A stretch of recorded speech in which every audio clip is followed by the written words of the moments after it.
Russian offensive continues in battleground Ukraine. The focus has now shifted to the eastern part of the country. Russia claims to have captured Mariupol. The focus is now on liberating the Donbas region. And I want to go straight across to my colleague Shavan Sen, who's there in Ukraine. Shavan, it's day 58 of the war, but no ceasefire agreement in sight.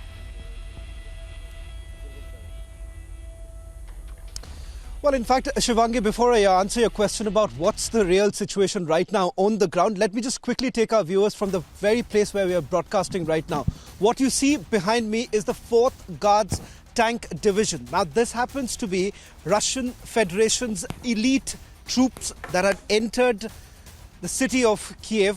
Rather, it was outside. But this is the very place where there was a raging battle starting from the 24th of February, continued all the way till about first week of April, when the Russian troops faced a humiliating defeat. What you see all around are parts of that elite combat troop, the tank division that was basically moving inside. And not very far from where we are broadcasting right now is the city of Irpin. So the Battle of Irpin was perhaps the turning point, if I may say so, as far as this Battle of Kyiv is concerned. Something that was completely unimaginable when the war actually began. No one really thought that perhaps Ukraine would be in a position to defend Kyiv. But weeks later, things have really changed. Now, that was the first phase of war.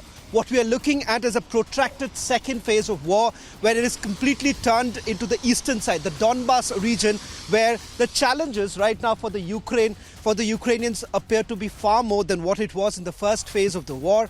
In fact, just today you've heard UK Prime Minister Boris Johnson predicting that this war could stretch all the way up to 2023. Now, if that's the case, for the Ukrainians, it's going to be a tough task, because if you look at the eastern side of Ukraine, the Donbas region, remember, that's an area, even before the invasion, only 30% was under the control of the Ukrainians. Large part of it was with the Russians. Just about 2 days ago, the advisor to the Ministry of Defense, while speaking to us, told us that right now Russia is already looking at a corridor, a land corridor that is being created from the Russian territory through the eastern side and going all the way up to Crimea. Now, that's the strategic goal that perhaps Russia has. And not to forget that till about 9th of May, when the Victory Day is celebrated back in Russia, Russia would essentially be looking for something to tell their domestic audience that they have got some sort of a strategic win. Because all around, what you see is a symbol of that humiliating defeat. And many would say it's been a catastrophic military failure for the Russians. So if that repeats on the eastern side, remember, it's going to be very, very difficult for the Russian President Vladimir Putin. And hopefully here in Ukraine, they're looking at a situation where the United States and their Western friends, they come together, amp up the military supply. They're looking at heavy weapon supply coming in, be it artillery, be it anti-warship, and also anti-missile tanks, all that put together. That is exactly what is required right now if this battle actually swings towards the Ukrainians, or it gives them a decisive win. For them, it's going to be a larger challenge. So right now, what you're looking at, perhaps no ceasefire agreement, because if you're looking at a situation where negotiations are going to take place, and remember, in Mariupol, it's been a dire situation. Russia is already claiming a victory over that place. Ukraine, on the other hand, has said that they are still fighting. You still have the Azov battalion, which is inside the steel factory there, where the offensives have been reduced. They are still saying that they're going to defend Mariupol. Mariupol's mayor has been speaking all this while saying that the fight still continues. But the situation certainly swinging for the Russians as far as Mariupol, Kherson and Mykolaiv is concerned. These are all cities down south. Kherson has already been captured by the Russians. But having said that, there are still places where the battle still continues. The second phase of this battle has already started. Right, Shavan, the global leaders, even the UK Prime Minister has said that the Ukraine war could last to end of next year. So what is the pulse that you feel on the ground there? You have been in Kyiv for days and weeks now. Well, in fact, Republic Media Network perhaps is the only Indian network to be here for over 60 days. We have tracked every movement and, more importantly, trying to understand which way is it headed and how exactly would a ceasefire be worked out. Because we've seen the negotiations hitting a roadblock right now. There doesn't appear, or at least there is no glimmer of hope, whether at all both sides are going to be on the negotiating table. Because remember, there was a point in time when the invasion actually began, Ukrainians were not really pressing very hard for the Donbas region. That wasn't really the concern at this point in time.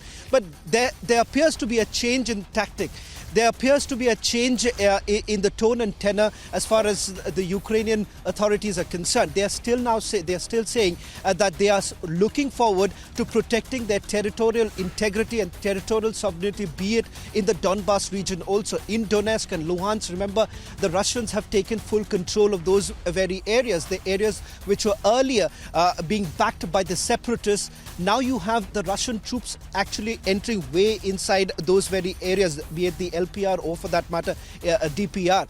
But if you really look at it right now, the strategic aim that the Russians have, if they actually are in a position to cut off Ukraine from the eastern side and also the Sea of Azov and the Black Sea, then you are looking at a situation where Ukraine is basically cut off from their economic corridor.